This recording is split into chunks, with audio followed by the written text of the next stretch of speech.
Welcome, welcome. We are on a different day here. We have switched to Thursdays, so hopefully everybody's here with us. We will no longer do Fridays. This will be a permanent change for us. But welcome to the next change. That's true. That's true. There's always change. But welcome to the Leader Equation. Today, Christy and I are so thrilled to have these two. I can't even tell you, we have been following them. We just figured out that we've been following them for 8 years together, which is really fun. But it is season 2, episode 11. And today we have Jim Black and Olivia O'Toole from the Jim Black group of EXP. And we are so excited to dive in because they have 8 years of like rich, wonderful things to talk about today. So, and on top of that, we've got some different personalities here that we're really excited to talk about too. So my name is Lindsay Soprani. If you don't know me, I'm with Soprani Consulting. I'm the CEO of Soprani Consulting. We are the top recruiting and consulting firm in the country for all things real estate. And then I'm here with my lovely co-host, Christy Belt-Grossman. And she is the CEO of Ops Boss Coaching, the ultimate resource for training and coaching real estate ops bosses. Welcome to the Leader Equation. And Christy, we want them to, explain who they are a little bit so our audience can get to know them. And then you're going to take us through the quick fire questions. But Jim, why don't we start with you really quickly? Who are you? How did you get into real estate? And then we'll have your lovely dynamic duo here talk through who she is. So yeah, Jim Black with the Jim Black Group at EXP. And I've been gotten into real estate. I just kind of stumbled into it. I had a good friend that said, hey, you should try this thing out. And I got my license and stumbled in. And here we are, I think it's 17 years later. Love it. That was very nice and brief. All right, Olivia. I like brief. That was nice and very brief and humble because I think there's a lot of accolades that go along there. But we'll let you stay humble for the beginning. Okay. So I'm Olivia O'Toole. I'm the director of operations for the team. Been with Jim since we started the team in 2013. I'm going to throw some accolades in there just because I'm really proud of them. We have been recognized as the top performing team in our region, by the Realtor Association in our region for the last 5 years running. Mm-hmm. And Jim was just named Realtor of the Year by the Realtor Association of Central Mass. Yes, so. Of course. That's awesome. All right, quick fire questions, Chris. Okay, we're going to take you through quick fire. If you guys are joining us for the first time, we do quick fire so you can get just a really quick eye on who they are. So we already know number of years in business together is 8. How many people were on the team the first year? How many people are on the team now? It was 2 and now we're 14. Yeah. 14, okay. And year 1 profit or early year profit and projected profit for this year or profit for last year? So 2014 profit was 22,710, and last year's was it was 390. So 150%, no, 1,500%. Yeah, I'm a DC, not a CD like you, Jim. So my D comes first. So book that impacted you the most for each of you, Jim. The Who Not How book was a big deal reading that this year and reminding myself that it's all about the who. I love that. Who Not How. Olivia? Daring Greatly. Mm. So, and really like, Brene Brown. Yeah, I love Brene Brown. I do too. All right. How many streams of income, Jim? Counted, I think it's 6. Okay, Olivia? So 6, counting 2, they're sort of getting going, which is, the coaching, and then we've got a mortgage company that we're starting up. Awesome. Love it. We'll dive into all that. And then lastly, superpower. Do you want to give us the other person's superpower? Who wants to go first? I will. I would say that Jim's superpower is his authenticity. He's just very real. He's very honest. And he is 100% real in what he does. Love that. And Olivia is really just her ability to connect with people. Like, people trust her. They, the moment you meet her, you like her, you trust her. She just connects and builds relationships really well. Which is a great example with Lindsay and I being here today after all these years. So this is really fun. So If you all are joining us for the first time on the Leader Equation, we are chatting with owners, founders, CEOs, entrepreneurs, and their shotgun leaders inside and outside real estate about what adds to the leadership formula, what subtracts, what divides, and most importantly, how you can multiply your results. And I'm going to throw it back to Lindsay so we can dive into the good stuff, because I really am excited about hearing about multiple businesses and different behavioral profiles, because you're different than a lot of people we've had on the show. So Yeah. Lindsay.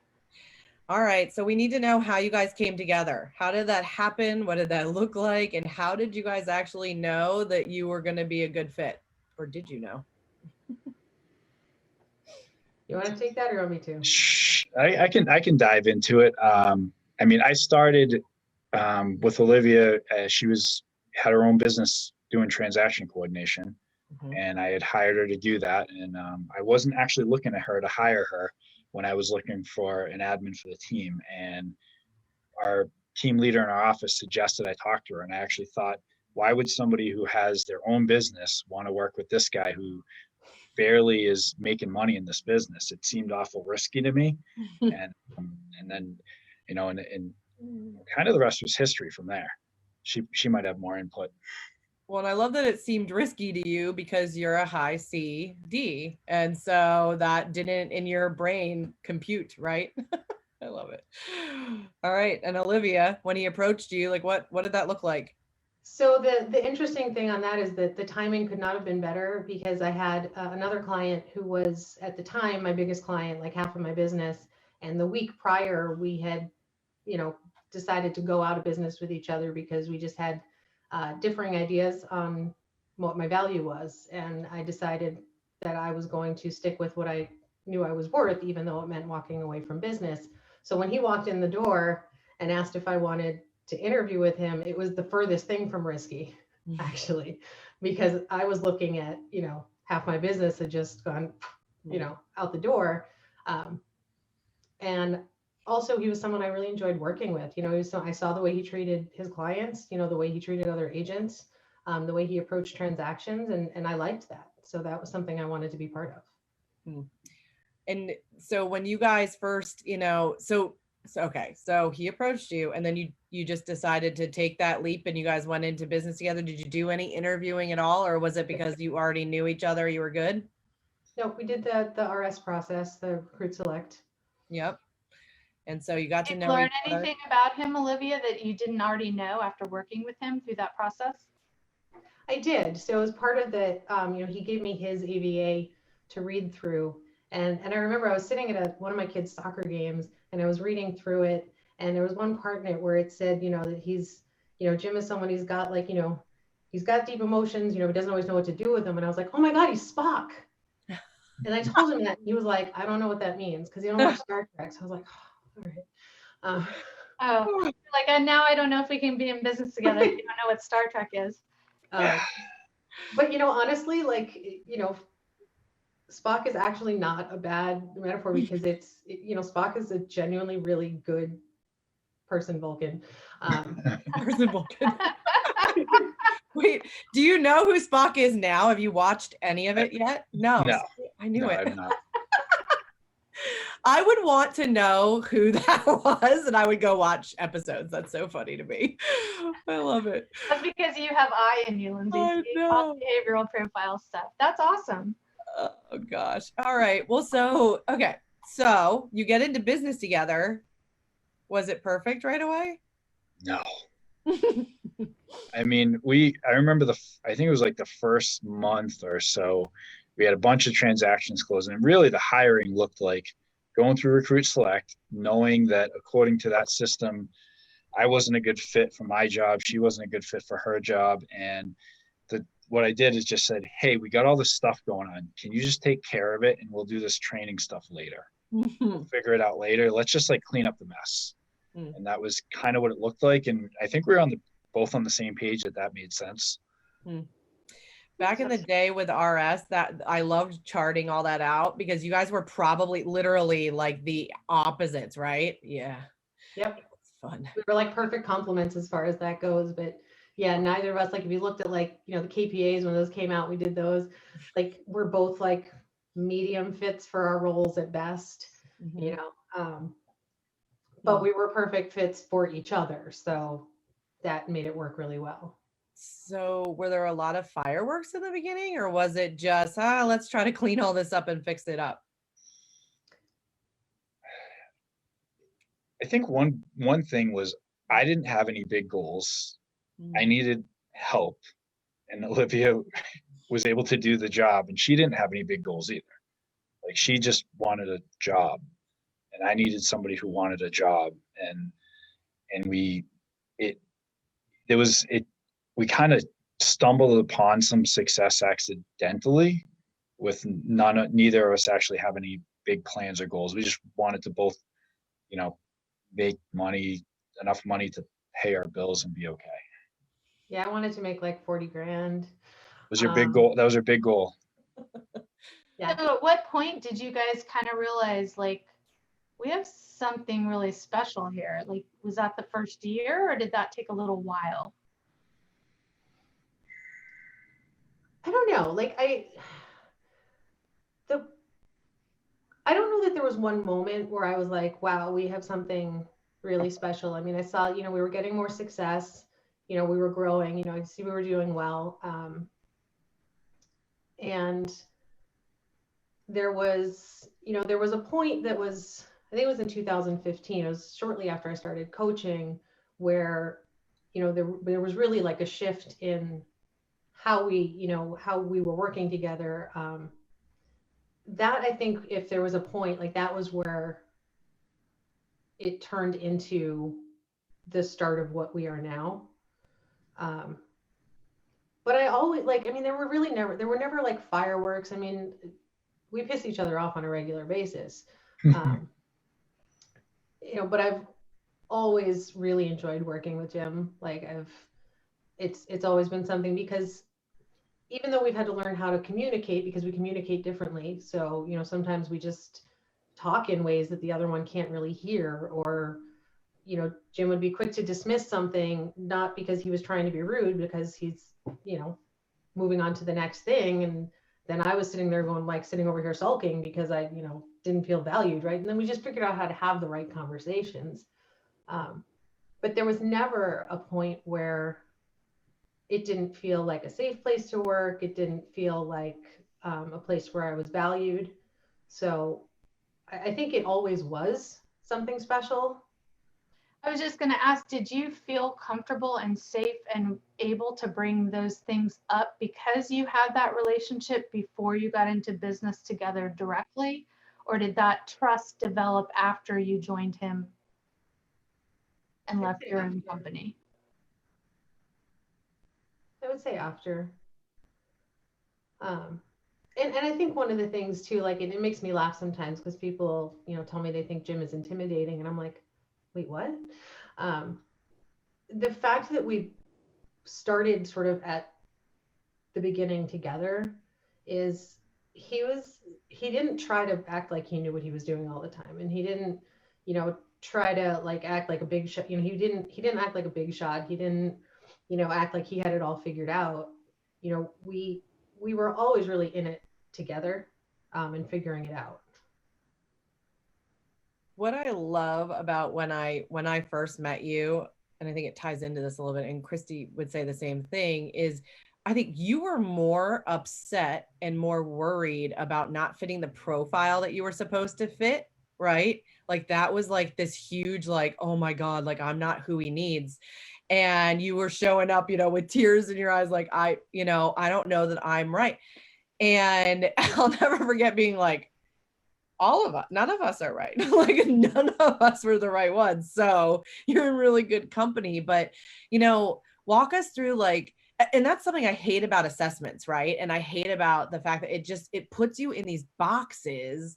And in hiring, we do that all the time. And I mean, I hire, right? But I hate that, because if you're talent, period, and a story. And you can figure out how to have conversations with somebody else and figure out how to work together, right? And so just talk to us about that realization when you had that, and, like, going home, and how did you, like, broach those conversations, and how did you guys fix those communication problems that you were having? It's a big question. So I think I did. I mean, and you're right. I did worry about that a lot. I was like, there's. I mean, my disc profile has this much C. It always has. And I was, ops, right? So they're like, oh, you must be great at systems. And I was like, no. They're like, well, you're super organized. And I was like, oh. And I think the point where I think it was really, and I can get into the story now if you want, or, in a little bit, but I think it was the point in 2015 where I really kind of looked at it, and we were going in the wrong direction. And I kind of realized, it's not my team, but it's my team. And I don't like the way it's going, and was able to have that conversation. And that's when I realized, like, I might not be the right profile for an EA, right? However, I was the right profile for Jim, because he was not the right profile for Omega. So if he had like the SC, like I don't know that the SC personality would have worked with him. Mm. Yeah. Yeah. The world would have slowed down instead of speeding up. Yep.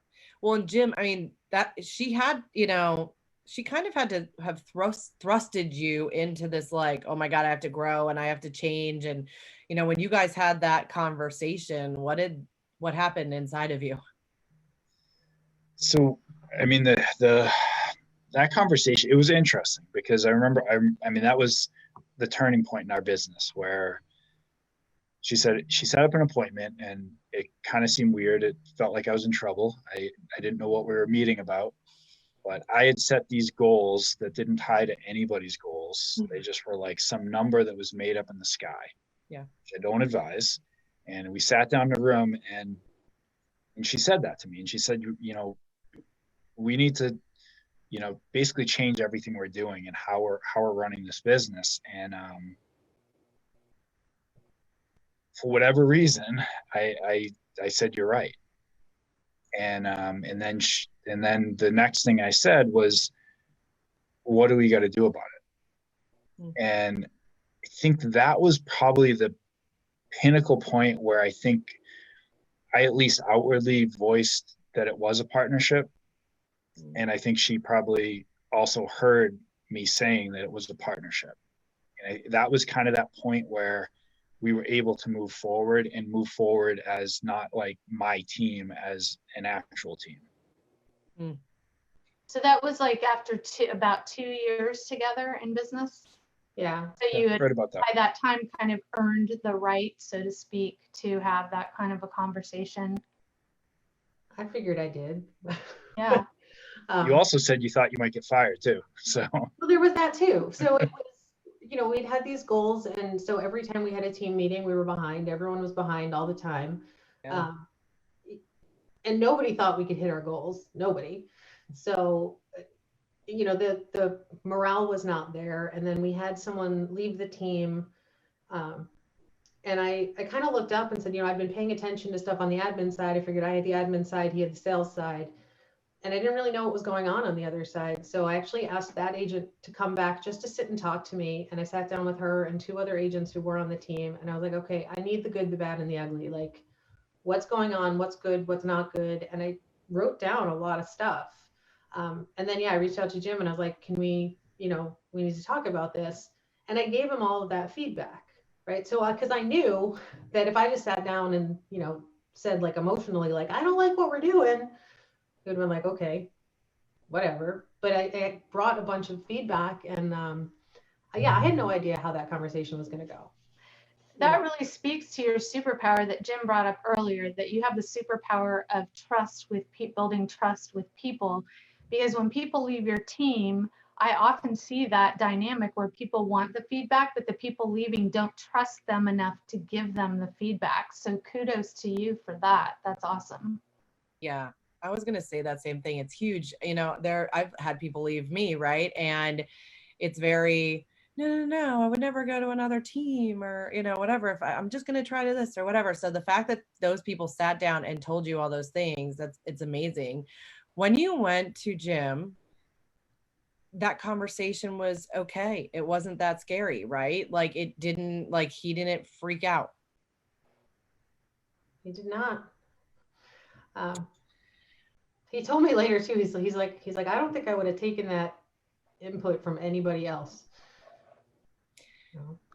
Which is so interesting, right? Because Jim, I mean, the truth is 99, I mean, Christy, I don't know. Like 99% is what I'm going to say of people that are in that position that you're in, including yours truly, would have been like, what do you mean? Like, I don't know.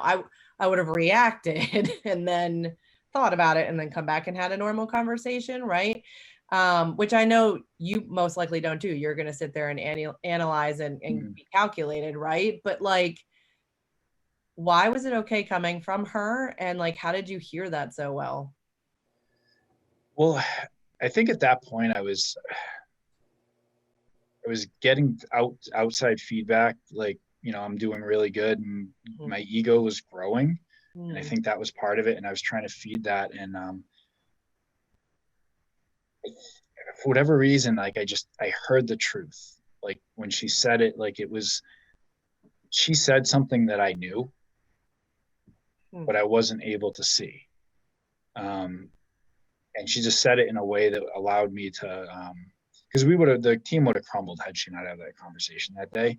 And I may not be in real estate today. That's probably also your superpower coming into play, your authenticity. If your ego is being fed and your ego is growing, that probably doesn't feel authentic to you. So when you heard something you already knew, it resonated.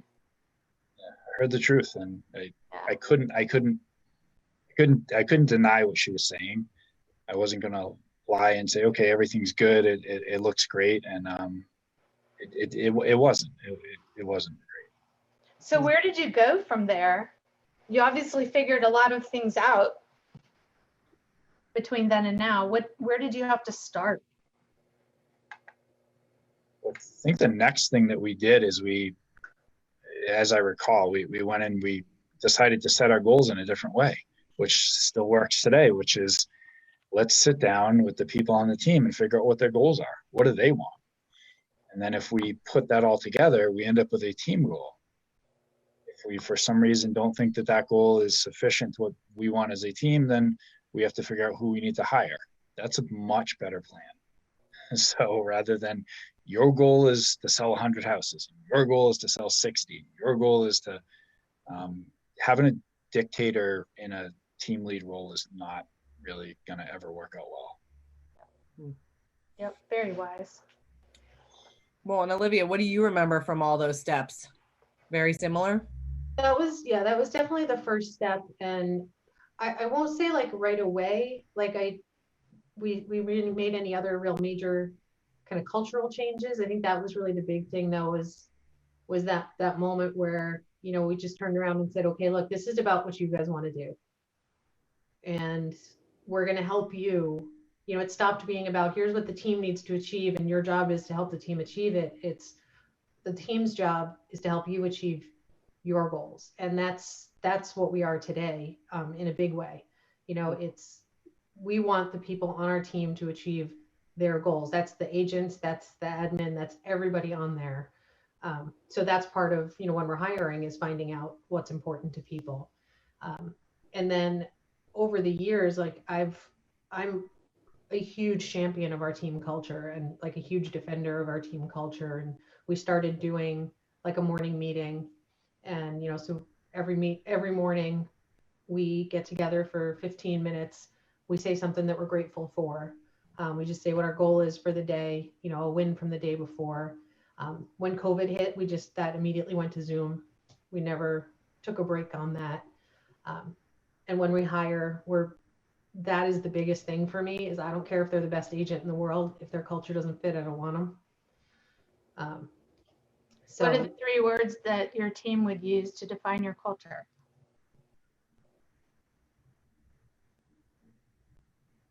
I know they're not here, so I can't ask them, so I have to ask you.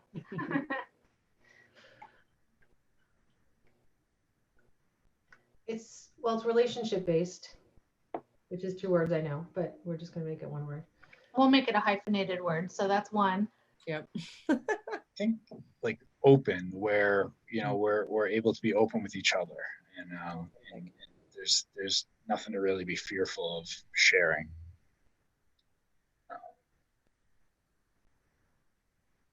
I think growth, and when I say growth, it's growth to whatever it is that they're looking to do, and I think that's my personal passion, is to watch like people grow. That's the coolest thing that can happen in this business, is to watch someone 2 years later. I mean, Olivia is a great example, like from where she, like if you I mean you guys met her a while ago, but like to see where she was to where she is, not even the same person.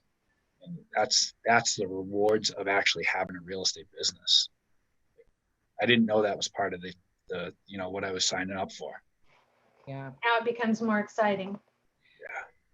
Well, and when you guys, so where were you like in business and transactions, and like, where were your numbers when all of that started to happen, and then what happened from there? So let's see. So, I mean, when I hired, I think we did 85 transactions that year, 2015. Yep. There was 3 agents, I believe. Yeah, three of us. We had just hired a third agent at that point, and then that was kind of where our business kind of launched a little bit after that, because I think we did like 143 the next year or something. And that was the year we brought on at first a part-time TC. Yep. And then from there, because I finally was like, I can't. it's too Right. much. I love it. Well, and so the moment, what I'm hearing you say is that the moment that you guys got real about their goals versus your goals, you saw a pretty drastic jump. Yeah. Did you keep those agents too? Did I miss that? When you sat down and had those conversations, did they still leave and part, and you had all of that great content to take back to him, or did they stick around? Well, the one had left, and she stayed off, and honestly, I think that was okay, because her goals were much smaller. She had a good number of kids at home, and so she wanted to sell less houses and be with her kids more, and that was fine. And that's where there was a lot of conflict, because Jim saw a lot of potential. He saw what she could do, not what she wanted to do. So there was a conflict there. So she did still leave, but she was willing to come back and give that, and the other agents stayed. Awesome. Well, and that's a testament. It's something that we kind of skipped over that I know Christy and I want to talk about, is, how you guys figured out how to communicate with each other and what that actually looked like, right? Because I think it is a really big struggle. Like, even if we just look at the two of your personality, I mean, it's just opposite for other people, right? So you're still the same personality profiles. Like, how did you guys, well, one, when did you know that there was an issue with your communication and you weren't communicating well with each other? And then 2, how did you correct that?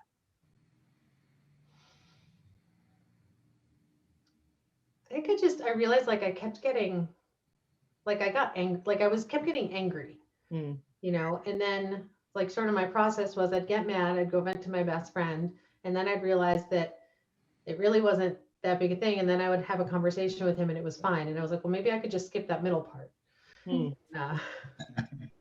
Just be like, okay, this is, here is where, and like, I just started to kind of hear it where, and then be able to say, like, you know what, when you just kind of, if I suggest something and you just immediately are like, no, and then like move on to the next thing, well, then that's really going to take me back. Like, I'm going to like not feel like you're interested in my input and all those things, and he wasn't doing it for that. Like, he just, his first thought was like, no, that's not a good idea, so we're just gonna move on. And then I can be a stubborn pain in the butt, and so in case you're listening and not watching, Jim is nodding. So there's definitely times where, like, Jim has come with something like, I want to do this, we want to do that, let's do that. And, I would, put my back up against it. Like, I didn't want to do it, and whether I had a good reason or not, my reaction to it wasn't to have a discussion. It was to, get defensive or to, to be difficult about it. So like that was another thing where, and we're still not perfect about it. We're just better at it. Go ahead, Jim. Yeah, I think there was definitely quite a few times, over the years where, yeah, Olivia would push back, and I think it helped me a lot to have, different people that were, people I could get advice from, because I'd never done sales, I'd never had a business, I'd never done any of this stuff. I'd never had been a manager of any sort in any job. So like this was all new, and having a coach and having other advisors that I could go to, like just the little things like and understanding a disc personality profile and knowing she's a high I. And as much as I think it's stupid for me to like have to tell people nice things, I would have to go out of my way and do it because it, I think it helps our business too. Like I do it because I knew it was important to her, even though I didn't understand it. And she, when you help people out, they tend to do better in their job too and be more receptive. And we definitely had plenty of conflicts where that's one of the gifts of this relationship though, is the conflict. Because how many agents have great ideas, really awesome, and it's the best idea ever, and we just go and implement it, rather than what we do today, which is bring it to basically our leadership and say and have holes poked in it, and then maybe still do it but have a better plan. I love that. You guys actually use DISC the way it's meant to be used, which is to adjust to the other person and learn how they want to be communicated with, versus using it as an excuse of, oh, hey, I'm just a CD, whatever. I literally had to teach myself how to say good morning to people when I come in the office and ask how their weekend was, because it just never occurred to me because I'm focused as a D, right? So I love that you guys have made that adjustment. Yeah, and that's something too, like I've, kind of with sort of helped Jim figure out like, okay, so there's these other people and they have, feelings, and, and again, like, it's not like a name, right? Like but then you'd be like, oh, right. Okay. Like, but personally, like my love language is words of affirmation, so it doesn't, I don't need a lot, right? But if I don't feel appreciated, then, that's when I'm going to start getting my back up and, and all of those things. So, and honestly, that was where that one time where like when I had to decide,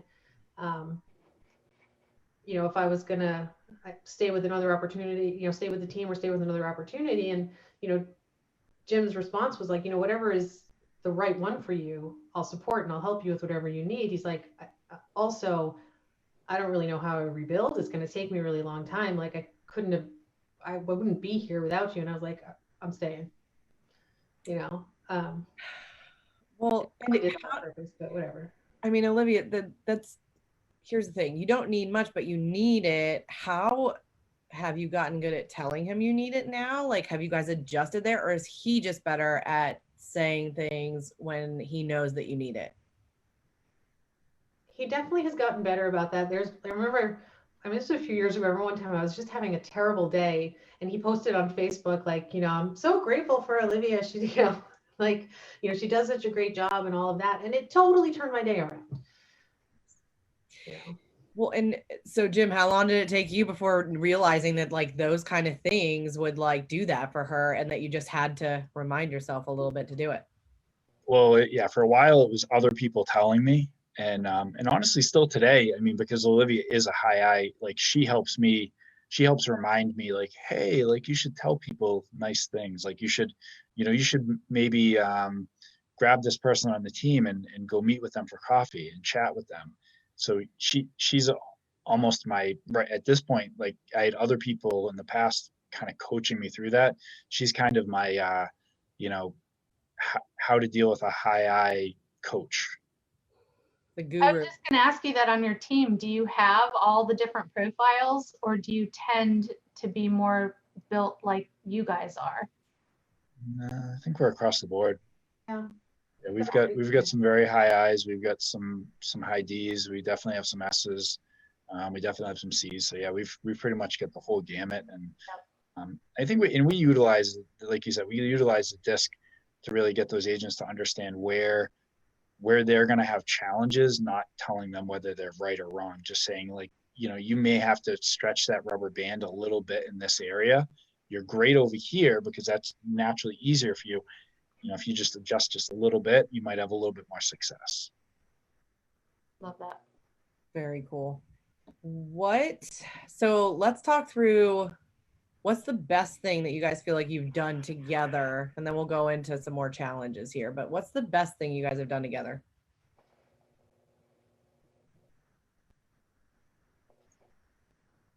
I'm gonna go with, my opinion was, this past year has been awesome.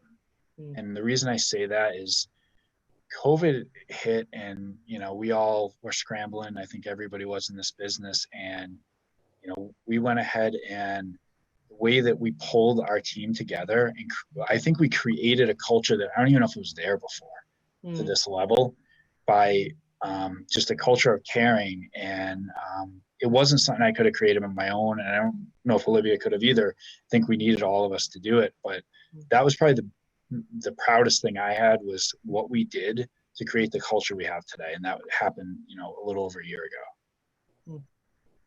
I love that. I was actually going to ask you guys, it's funny, when we first were filming last year at the beginning of COVID, we almost stayed away from asking about COVID because we're like, oh, it's going to date us and it's going to be over next week, But here we are a year later.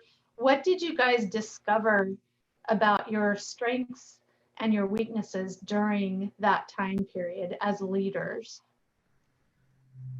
Well, I think we really, both of us went into, that connection, and really into those superpowers that we talked about, right? Because when COVID first hit, we do regular one-on-ones with the team and all of that. And we did like extra Zoom times. Like we would have our morning meeting, then we just leave the Zoom call open. So people just wanted to see the other people there, just to be connected.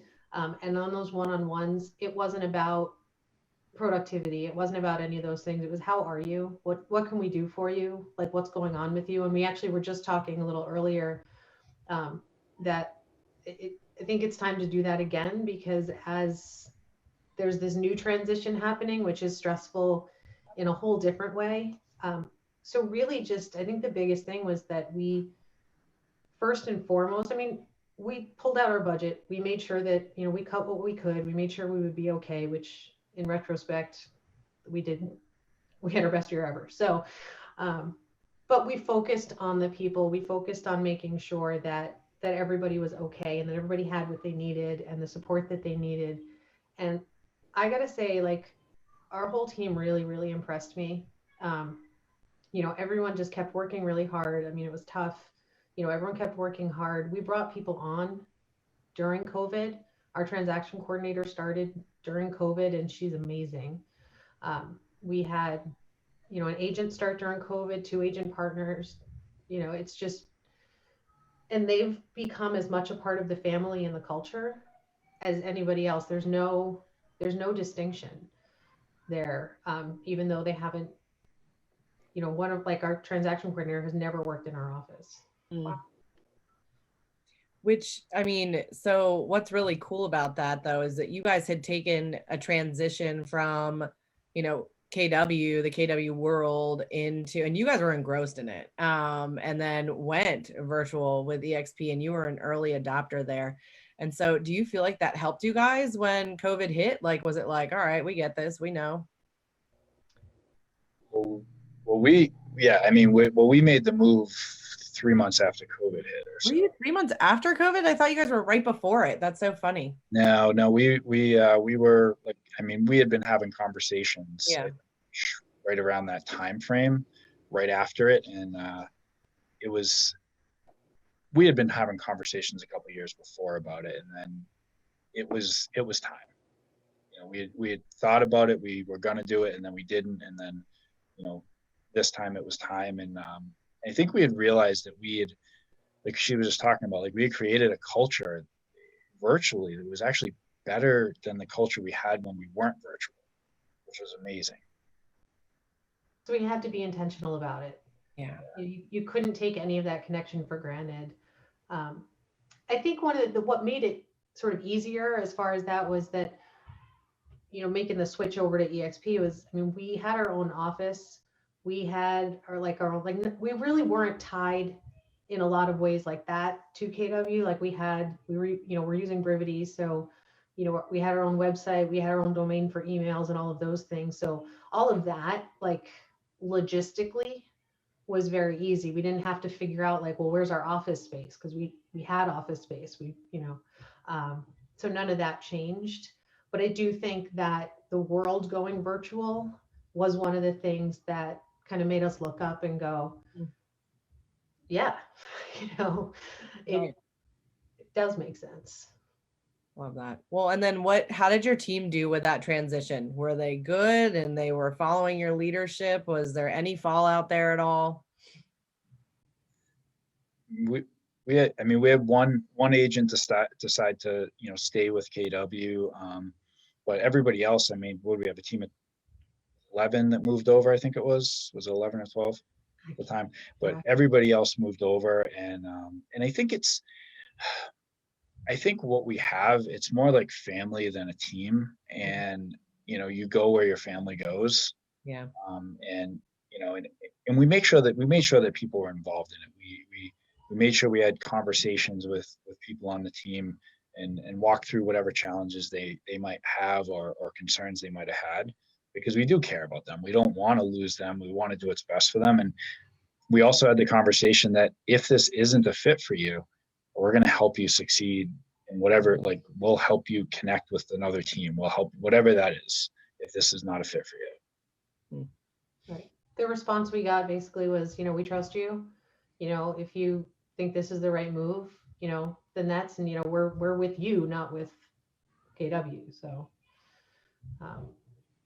yeah, they all came over, and like I said, I made sure that it was, you know, seamless as possible for everybody. So if you ask the agents, it was totally painless. Don't ask me, but if you ask the agents, Right. it was totally painless. I love it. Well, and you know, because it's so awesome to look at some of that kind of stuff, because I think that's, you know, it's cool for me to realize. I don't know how I thought that happened right before, maybe because things were just chaotic anyways, but I think it's amazing that you guys went through COVID stuff and then made a change there and just kept that family going, because, you know, that's where you see a lot of shakeup, right? And that's a testament to how strong you guys are as leaders and together as a pair, that people would just follow suit, which I think is really amazing. So kudos to you. So now that you guys, I want to go back a little bit, and then I know Lindsay's going to go forward, but now that you guys have been together for 8 years, which is fairly unusual in our industry, right, to be in a partnership like that, what did you learn about yourself that you didn't know when you got into business together? What have you learned, each of you, about yourself? Or where have you grown? How have you grown? I could tell you some just because I knew Olivia back then, but I want you guys to tell me. I mean, I've definitely grown, you know, as a leader. And I think part of that is just learning what leadership actually was. Because when I first started, I said I didn't want any part of being a leader. And now, you know, when I look at what being a leader is to me, like that's a privilege. You know, it's an honor to have someone who would accept me as a leader. You know, it's not, I don't get to tell people I'm their leader. Like, you can be someone's boss, but you're only their leader if they'll follow you. And the things I've learned just about leadership and about myself, and I've also learned that, you know, just how strong I am, because there's just a lot it's been a lot. And, you know, just really learning how to advocate for myself, you know, in a lot of different areas. Love that. I don't know if this is just about me or about it, everybody, but I think I remember when I first got into real estate, I took some sort of personality profile and it basically said, don't do this. And I realized that about me is just having the right passion and desire for it, regardless of what that paper says, is going to get me where I want to go. And I think just realizing that I'm valuable. Like I know stuff. I have a tendency to have a low self-esteem. So for me, like believing what we've created, I had something to do with, is something I don't easily take in. So just realizing that like what I've learned and the leader I've become with really no background of any sort, I'm grateful that I didn't have any. Like I didn't have any management experience, any other experience that tarnished my ability to learn and grow. And I think my staying humble has allowed me to grow because I don't really think I know that much. So I try to learn from other people. And most recently I've learned I got to watch who I try to learn from. Only learn from people that are where I want to be. Well, and I feel like you guys have each learned a lot from each other over time. Yeah, it wouldn't have, like, I talked about we wouldn't be here if in 2016 we didn't have that conversation, but like I think there's a compliment there that is crucial. And I actually think by not allowing other people to be leaders in your organization, you're kind of like gypping yourself, and like you're taking something away from you and the ability for your business to grow. You're taking so much weight on your shoulders that you don't have to, because the decisions aren't just mine anymore. The weight that comes off your shoulders when that's the case, there's no monetary value you can even put to that. It's like an invisible ceiling you put upon yourself until you're ready to do that. Yeah, absolutely. And I see it every day. And I think that's, where, we've had this desire for, to help people from a coaching realm for that exact reason. We see so much talent and potential, and it's just untapped because, people are unwilling to let their egos get out of the way. Jim, I want, along those lines, I'd love to know what you would say to somebody who would just blanket generic comment, oh, I can never hire somebody like Olivia, right? Like a high I, if they're similar to your personality. What do you think you would say? Because it's interesting. I mean, Christy and I hear all the time, or I hear it in hiring, like every couple of hours. I just can't have that I, or I just can't have this person in my world. Like it's been bad every time. What do you think you would say? It just reminds me of when we talk about building a foundation, and then once we build a good foundation, we can get creative. And actually, I'm going sideways with this. I think you said it earlier when we were talking. Talented people are talent. They're talented, and if somebody has a passion and desire for something, and maybe they don't fit the profile perfectly, there's not many people with passion and desire. There's not many people that are hungry, humble, and smart. Somebody is hungry, humble, and smart, and they want to do this job. And even if it's outside their comfort zone a little bit, like Olivia is in, you give them a shot, because you may never find someone with that passion and desire, because you're looking for a unicorn. Like you're looking for someone with all of that, and it's just I don't know if it's possible. And if it is, I just find someone with passion and desire every time, and you almost always win. Yeah, and I think the challenge with that is people don't dig deep enough to figure out, where does the passion and desire come from? Is this something that's going to peter out over time, or is this truly a passion and desire that will drive them to success? Yeah, I love that. That depends too. I mean, like that passion will die out if you don't feed it. You know, if you don't give it room, right? Like if I hadn't been able to grow as a leader, you know, even though I didn't realize I wanted to be one, if I hadn't been able to do that, I wouldn't have, you know, at some point I would have been like, well, all right, I guess I don't care that much. Mm. Right. You know, I mean, the whole reason that conversation in 2015 took place, I was like, I care too much. Like, I don't want to leave this team. I love it. And I don't like what we're becoming. You know, and if at that point it had been like, well, we're going to keep doing it this way, then I'm like, all right, well, this isn't mine.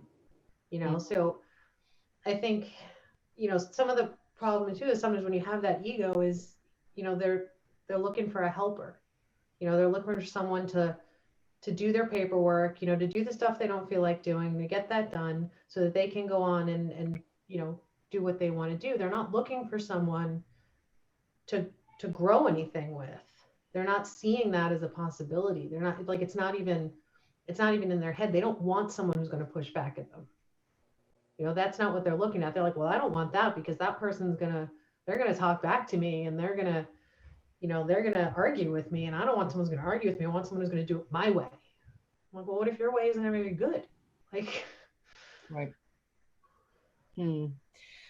Well, I love that. And then obviously we've got to talk really, we have only a few more minutes because we could just keep going on all of this, but you guys have created something really new and powerful together. What is that? Explain it so that people can hear about it. So we just started Synergy Team Coaching and Consulting. And the reason we went with the name Synergy is just that, you know, when I think of basically the relationship Jim and I have, it's a synergistic partnership. You know, we work together. You know, there isn't a decision, you know, there's no major decision that gets made without us talking about it together. And what we want to do with Synergy Coaching is to help people who, you know, whether they have a team and they're struggling with something on the team, you know, we can do like a discovery session and figure out, you know, hey, what's maybe going on with the team and what are some ideas that could help. Work with agent admin pairs to help them find that synergistic connection so that they can both grow and the business can grow, because it's amazing what's possible. Because not only can you achieve more, you're going to enjoy it more. You know, you're going to, you know, the sense of loyalty that you have, you know, if you, you know, to the agents, right? If you want, you know, your admin to be someone who's going to stick with you long term, you know, you've got to invest in them. You've got to grow them. You've got to trust them. You know, you've got to let them have a voice, because otherwise they will find some place where they can, or they will stay where they are, but they will stay small. And that doesn't serve anybody either. So, you know, I think Jim, and I love that, you know, Jim has become an advocate in this area too, because there's so few agents who really advocate for, you know, there's a lot of people in the admin, you know, the ops side that advocate for investing in your admin. You don't see it as much on the agent side. So that's refreshing. I think I think Lindsay probably hears this probably more than I do in the hiring, but we hear people all the time like, oh, I want someone like you. I want someone who's a driver. I need a high D. I need someone who moves fast, which is great if you're moving fast enough to create opportunity for them. But if you're not, and you're not investing in them, and you're not a partnership, and you don't have that synergy, they will go find someone who they can do that with. Right. So yeah, kudos to you guys. Yeah, you got to be able to be willing to build something big enough where all those people are going to be able to get the opportunities that are there. I think a lot of us are scared, like, hey, if I do all of that, then I'm going to have to do more and build something bigger, because we always think about I instead of we when we're building something. We're always thinking like, well, I'm going to have to build this business. I'm going to have to do this. I'm going to have to, and when we do that, it is overwhelming. It's too much. And it's, you know, when I look at the leverage that we've created in our business, between, you know, everything that we do, it allows all of us, I think, to have a little bit more life in us, because we enjoy the pieces that we do. And I think helping other people realize just how crucial that is to really do that. And I think that a lot of the team leads, they don't realize the value, like, because it can get mundane and boring, like just, oh, we're selling some more houses, awesome, making money, great. But like to really see someone's trajectory in their life change, like that's what, to me, that's what building this team is all about, is about being able to do that. And you know, you don't get that same value from just selling houses and making money. I think that's a good point. I think a lot of people don't think about it. They just think I should build a team. You have to know why you're building it. You do. And I think that that's I love that you guys have created this together. It just speaks volumes to what you've been through, right? In the past 8 years together. And so I know that so many people can learn from you, and that's really cool. Walk us through how people can get to know, or how they can get a hold of you, not get to know you. They just did that, but how do they get a hold of you? And, where can they go to do that? So you can always reach either of us directly. My email is olivia@jimblackgroup.com, and Jim is jim@jimblackgroup.com. And then we've got, for the coaching, we've got a page on Facebook, which is Synergy Team Coaching and Consulting. You can tell it's ours because it's got our faces on it. And you can message us through there. And then if you want to call me, my number is 774-314-9640. It's nice to have that easy to spell name, jimblack.com. Like it's not hard to remember that. That's what we went with there. Yeah. So yeah, we're pretty easy to get in touch with. And we just would love to talk to anybody. If you just, curious about, anything that we talked about, or, how we might be able to work with you, then I would love to have a conversation. Awesome. I love that you put your phone number on there, and Jim would never do that. It's a testament to who you guys are. All right, guys. Well, thank you so much for your time. We're so thankful for it. We know how busy you guys are, and hopefully people will get in touch with you and ask questions and really try to figure out how you can help them. So we're grateful for this time. Thank you, guys. Thank you, Lindsay and Christy. Have a great day. Bye. Bye. You too.